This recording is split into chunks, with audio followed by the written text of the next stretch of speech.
Bismillahirrahmanirrahim. Assalamualaikum warahmatullahi wabarakatuh. Salam sejahtera untuk teman-teman sekalian yang menyaksikan video ini. Sebelumnya perkenalkan nama saya Adit Nuril Anwar, NIM 190810201113. Sebelumnya saya ucapkan terima kasih kepada panitia yang sudah memberikan saya waktu untuk memberikan materi manajemen persediaan. Dan untuk rekan-rekan sekalian yang menyaksikan video ini, saya bukan hendak menggurui tetapi hanya ingin berbagi. Saya mohon maaf apabila nantinya ketika saya menjelaskan atau memaparkan video ini terdapat kekeliruan-kekeliruan. Oke, terima kasih teman-teman. Kita langsung saja masuk ke materi manajemen persediaan. Ini adalah PPT kelompok kami kemarin, manajemen operasi lanjutan. Oke, pembahasan yang pertama, definisi daripada manajemen persediaan. Persediaan sendiri itu merupakan barang yang disimpan oleh suatu perusahaan untuk memenuhi kebutuhan perusahaan dalam melakukan penjualan. Sama seperti kita dalam kehidupan sehari-hari, misalnya anak kos nih, menyimpan mie instan. Nah, itu merupakan sebuah persediaan ketika dibutuhkan itu sudah ada seperti itu. Nah, manajemen persediaan sendiri adalah proses untuk mengontrol atau mengatur kebutuhan barang atau bahan baku dalam proses produksi. Ini di suatu perusahaan dengan tujuan untuk meminimumkan biaya, sehingga nantinya lebih efisien dan tidak mengeluarkan banyak biaya produksi. Sama kayak kita tadi menyimpan mie instan. Kalau misalnya sudah kurang seminggu nih expirednya, tapi kita menyimpannya banyak di kosan, nah kan nanti sia-sia. Kita sudah keluar biaya penyimpanan, malah mie instannya nggak bisa dimakan nantinya, kan rugi seperti itu. Apalagi kalau di perusahaan. Ini fungsi-fungsi persediaan. Yang pertama, decoupling. Ini maksudnya mampu memenuhi kebutuhan daripada konsumen tanpa harus berpatok atau terpengaruhi oleh pemasok. Kemudian yang kedua, economic lot sizing. Ini maksudnya lebih ke ini sih, mengambil keuntungan dari diskon kuantitas dengan jumlah banyak pembelian dapat meminimalkan biaya daripada satuan unit tersebut. Kemudian antisipasi. Ini bisa dari lonjakan permintaan atau inflasi dan lain sebagainya. Model kuantitas pesanan ekonomi dasar, ini economic order quantity, EOQ ya teman-teman. Asumsi dari model ini yang pertama adalah jumlah permintaan harus diketahui, konstan, dan independen. Yang kedua, harga per unit produk diketahui dan juga konstan. Kemudian biaya penyimpanan per unit per tahun konstan juga. Biaya pemesanan per pesanan juga harus konstan. Waktu antara pesanan dilakukan dan barang-barang diterima atau lead time ini juga harus konstan dan tidak terjadi kekurangan barang atau back order. Nih, penggunaan persediaan dalam waktu tertentu. Ini grafiknya, ini yang pertama dari titik nol dulu ya. Ini maksudnya persediaan minimum. Persediaan sudah tidak ada, jadi di titik nol. Kemudian ini yang sumbu Q-nya adalah kuantitas pesanan. Dan yang sumbu ke kanan ini adalah waktu, lead time. Sama seperti itu. Ini juga yang pertama, ini misalnya kita berada di titik nol nih, titik minimum. Kita melakukan pemesanan dengan sejumlah barang berapa wes terserah, ini di sini. Kemudian ketika itu sudah sampai di sini ada pembelian dari pelanggan sehingga barang mulai habis stok sehingga berada di titik nol lagi, melakukan pemesanan lagi hingga berada di ini tingkat penggunaan, kemudian di titik nol lagi, naik lagi ke tingkat penggunaan dengan pemesanan tadi. Nah, seperti itu seterusnya. Kemudian ini yang di tengah adalah garis persediaan rata-rata. Bisa dihitung dengan kuantitas pesanan dibagi 2. Biasanya perusahaan itu melakukan pemesanan tidak berada di titik nol. Nah, mungkin berada di titik rata-rata, di bawah rata-rata, dan lain sebagainya. Itu tergantung dari lead time yang akan kita bahas di belakang nantinya. Oke, selanjutnya ini adalah meminimalkan biaya. Saya langsung jelaskan ke ini saja ya. Ini sumbu yang pertama, yang vertikal adalah sumbu biaya, kemudian yang horizontal adalah sumbu Q, kuantitas.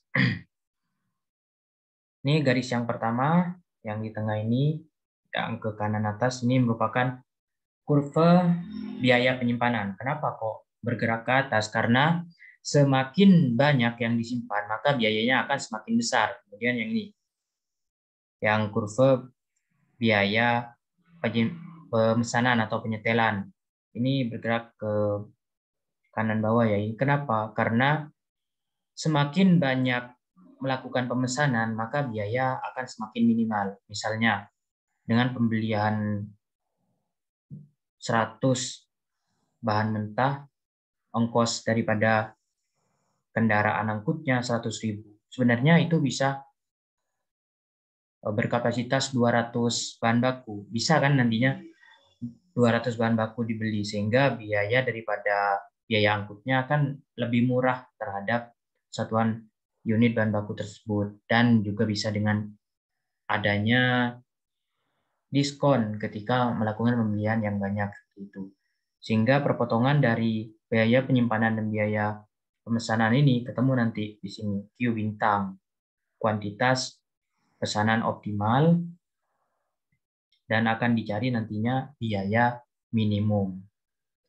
Jadi diperlukan kurva biaya total daripada penyimpanan dan pemesanan. Sehingga nanti ditarik garis Q bintang atau EOQ, ketemu di sini tarik garis, itu adalah biaya paling minimum, seperti itu.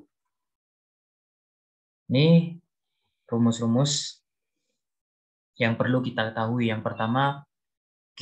Ini adalah jumlah unit perpesanan, kemudian Q bintang atau EOQ, jumlah optimum unit perpesanan, kemudian D besar adalah permintaan tahunan dalam unit untuk barang persediaan, S biaya penyetelan atau pemesanan untuk setiap pesanan, H biaya penyimpanan atau penyimpanan per unit per tahun. Sedangkan kalau nanti ada D kecil dan lain-lain yang bersifat kecil itu harian berarti ya. Misalnya D kecil itu merupakan permintaan harian. Ini adalah rumus-rumusnya, biaya penyetelan, biaya penyimpanan, kuantitas pesanan optimal. Ini nanti ada kuantitas penyimpanan optimal itu sama dengan biaya penyetelan sama dengan biaya penyimpanan. Sehingga nanti ketemu rumus dari Q bintangnya adalah akar dari 2D S per H. Oke, kita coba langsung ke contoh kasus. Ini misalnya ya, perusahaan ini memasarkan jarum suntik bebas sakit ke berbagai rumah sakit. Ingin mengurangi biaya persediaan dengan menentukan jumlah jarum suntik per pesanan yang paling optimal. Oke, kita sudah melakukan pendekatan di sini. Permintaan tahunannya adalah 1.000 unit. Biaya pemesanannya adalah $10.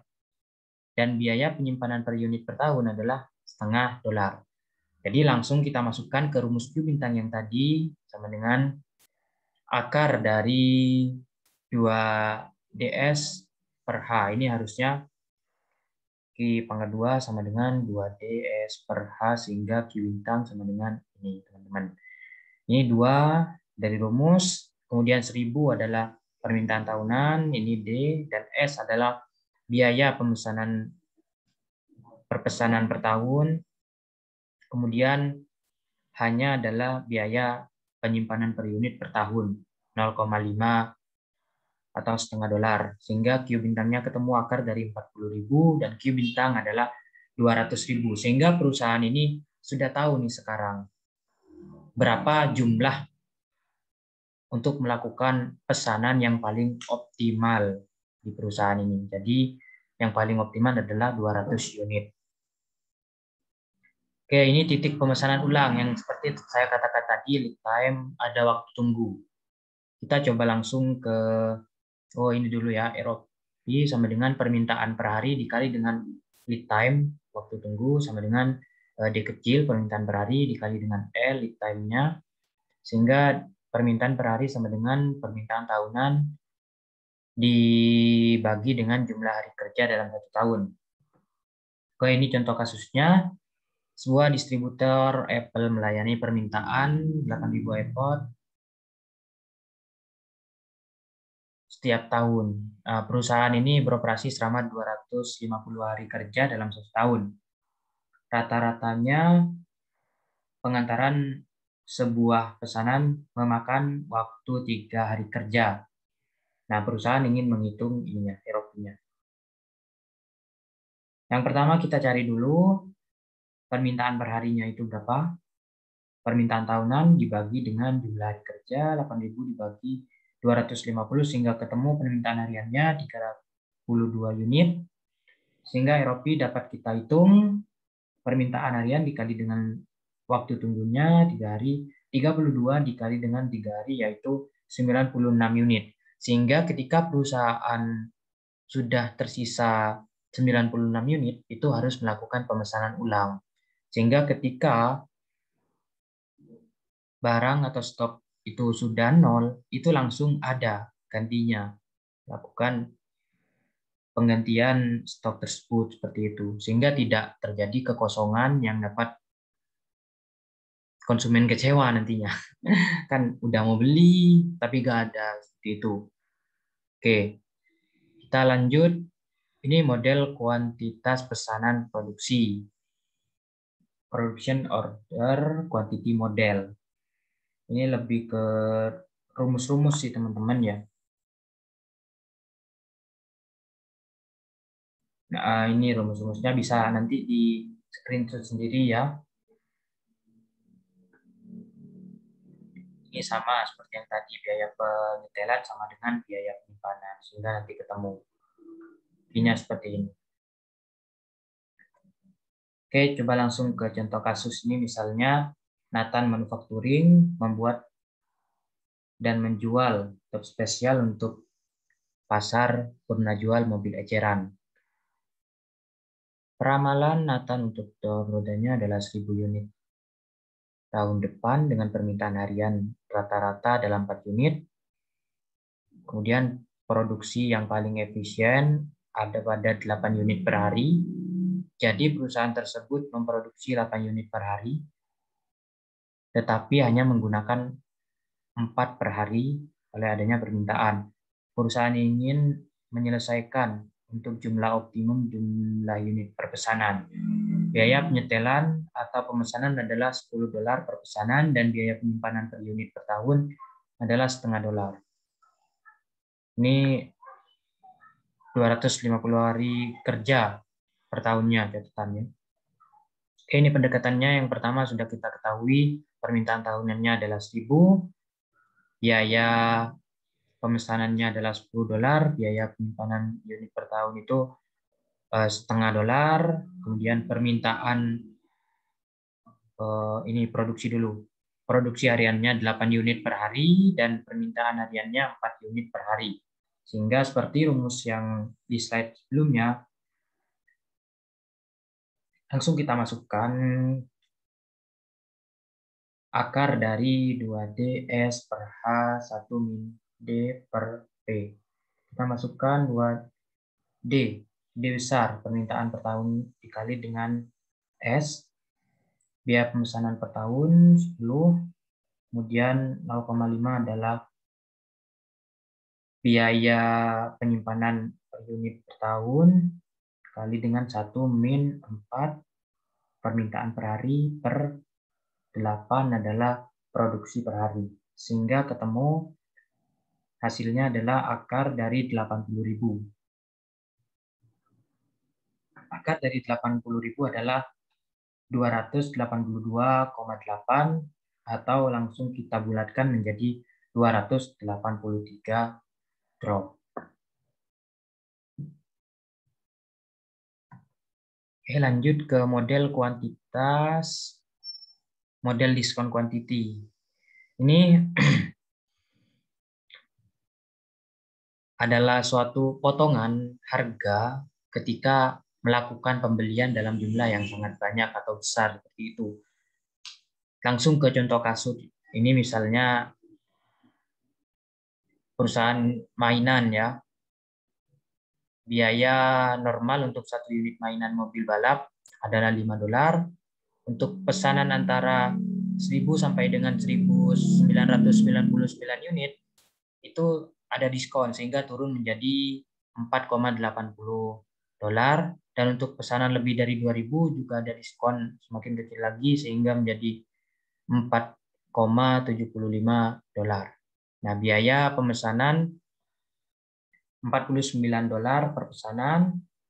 Permintaan tahunannya itu mencapai 5.000 mainan dan ongkos penyimpanan adalah 20% dari biaya. Biaya satu ya. Oke, berapa kuantitas pesanan yang akan meminimalkan biaya persediaan totalnya? Kita hitung nih. Ini rumusnya seperti yang tadi Q bintang. Oke, yang pertama yang normal dulu. Harganya adalah 5. Ini semuanya sama, D-nya sama. Tadi permintaan 5.000. Kemudian S biaya ini 49, 0,2 adalah ini.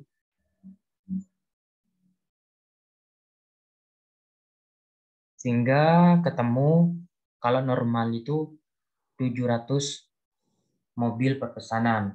Sedangkan kalau mau mengikuti ini pesanan antara 1.000 sampai 1.990 unit itu kan turun biaya per unitnya menjadi $4,80.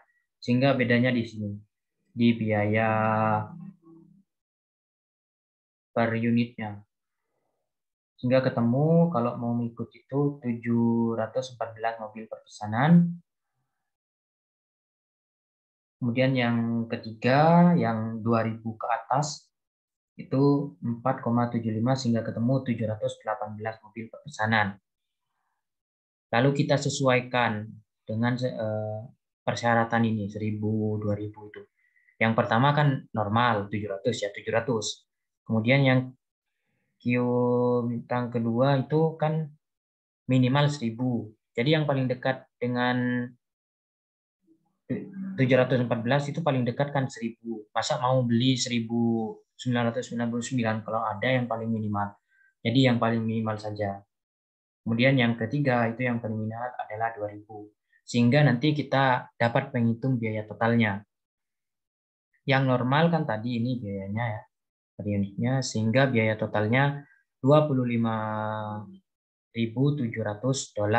Kemudian yang kedua itu $24.725 dan yang ketiga $24.822,50. Sehingga langkah keempat adalah memilih kuantitas pesanan dengan biaya total terendah. Biaya terendah adalah di yang kedua. Kita melakukan pemesanan 1.000 unit. Seperti itu. Karena di yang kedua adalah biayanya paling rendah, teman-teman. Dari sini bisa kita lihat. Nah, ini studi kasus. Oh, ini tidak perlu saya bahas ya. Ini kemarin kelompok kami. Oke, sekian pembahasan kali ini. Terima kasih bagi teman-teman yang sudah menyaksikan video ini. Terima kasih juga kepada seluruh panitia yang sudah memberikan saya waktu dalam memaparkan materi ini. Kurang lebihnya saya mohon maaf apabila terdapat kekeliruan dalam saya menyampaikan materi. Dalam saya menyampaikan materi juga mungkin kurang jelas dan lain sebagainya. Terima kasih bagi teman-teman. Sekali lagi mohon maaf. Wassalamualaikum warahmatullahi wabarakatuh.